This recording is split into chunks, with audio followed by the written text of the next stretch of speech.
Capital gain की sheet. पहले short term capital gain है, ए में हमारा लॉन्ग टर्म कैपिटल गेन है, ये बी आ गया लॉन्ग टर्म कैपिटल गेन। सब items 5, 6, 7, 8 are not applicable for residents. देखिए 1, 2, 3 का सेकेंड पार्ट, 4 और इसके बाद है सीधा 9। 5, 6, 7, 8 यदि नॉन रेजिडेंट होगा तब यहां पर आपको देखने को मिलेगा। क्योंकि हमने स्टेटस रेजिडेंट चूज कर लिया इसलिए यहां से वो डिसअपियर हो गए, हाइड हो गए। हमने बेची है प्लॉट और वो बेचा है 15 सितंबर 2024। हम 1 वाले में लिख रहे हैं। पहले डेट ऑफ परचेज 15 जून 2003, फिर date of sale, full value of concession 84 lakh, value of property as per stamp valuation authority 97 lakh. System ने अपने आप चूज कर लिया 97 लाख जो ब्लू में। Deductions cost of acquisitions without indexation 70,000 और ये 233,119 ये इसका अपने आप इसने इंडेक्स वैल्यू निकाल ली। Cost of acquisitions with indexation applicable only for B लिखा हुआ है where acquisition is before and transfer is on और आफ्टर 23 जुलाई 2024। अपने आप निकला है 233,119। यूटिलिटी इसको अपने आप कैलकुलेट करती है। Cost of improvement without indexation, year of improvement 2008-9। Blue में यहां पर अमाउंट इंडेक्स करके आना चाहिए। Total cost of improvement without indexation और विद इंडेक्सेशन यहां पर ये 22,000 है और यहां पर ये 0 दिखाता है, जबकि ऐसा नहीं होना चाहिए। हमारे हिसाब से अमाउंट आना चाहिए 58,292। एक्सपेंडिचर इन कनेक्शन में ट्रांसफर 84,000 लिख दिया।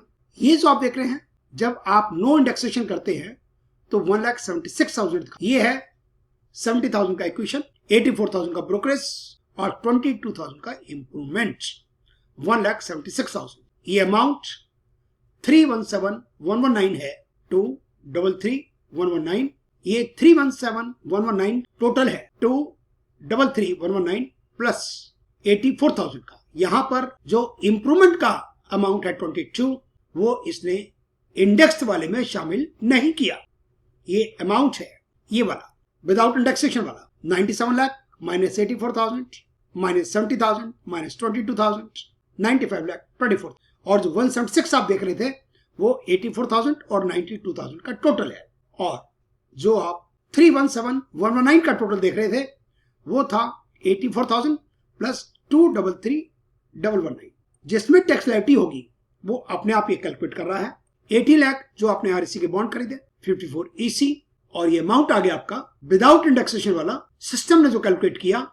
और ये 75,82,881 ये भी सिस्टम ने कैलकुलेट किया।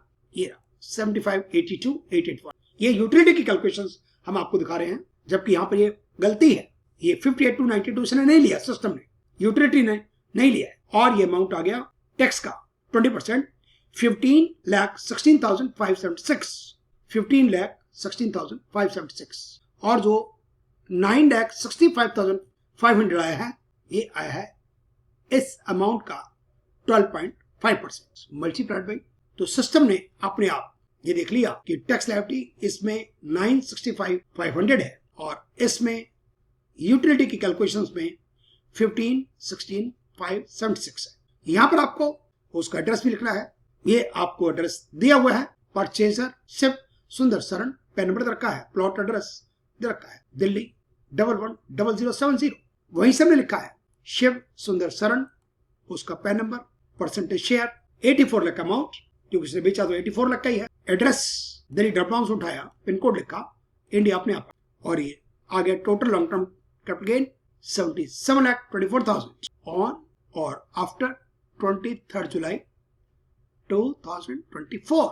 ये डिडक्शंस क्लेम्ड अंडर 54 EC हमने ओरिजिनल एसेट्स बेची है, प्लॉट बेचा है 15 सितंबर 2024। Amount invested in REC about 80 lakh. Date of investment 1 अक्टूबर 2024। Amount of deductions claimed 18 lakh और यहाँ पर 77,24,000 अपने आप आ गया है 12.5%। हमने इसमें कुछ नहीं किया और ये हमने लिखा है यहाँ पर long term capital gain taxable at the rate of 12.5% 77,24,000। ये शेड्यूल SI यहां पर देखिए 112 LTC on others A1 was on or after 23 July 2024 12.5% 7724,000 tax का अमाउंट 9,65,500 स्पेशल रेट पर। और जो ब्रॉड फॉरवर्ड था वो नहीं आ पाया क्योंकि यहाँ पर असेसमेंट ईयर 17-18 से शुरू हो रहा है। 16-17 वाला यहाँ पर है ही नहीं, लिखा हुआ है enter value from schedule BFLA long term capital gain taxable at the rate of 12.5%। ये BFLA की शीट है। Details of income after set of brought forward losses of earlier years.